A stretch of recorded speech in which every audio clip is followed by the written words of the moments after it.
Hello everybody and welcome. In this video I will show you how to pair your headphones Bowers and Wilkins with your Android device.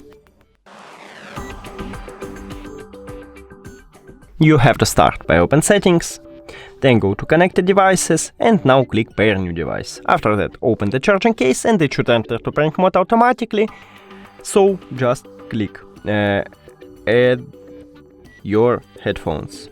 Yeah. But you can see this is some bug here, so I recommend it to press and hold on both of buttons until you can see that this LED light it start flashing, and now you should click on your headphones. Then click pair, and we did it. Thank you for watching this video. If you found it helpful, please consider subscribing to the channel and leave the like on the video. It's really important to us. See you later!